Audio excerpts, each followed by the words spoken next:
இந்த காதல் கொல்லாதது, ஒரு காவல் இல்லாதது.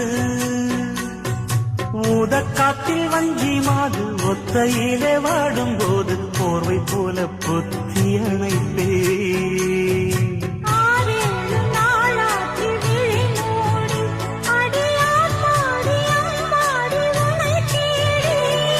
நீதானே மானே என் இளை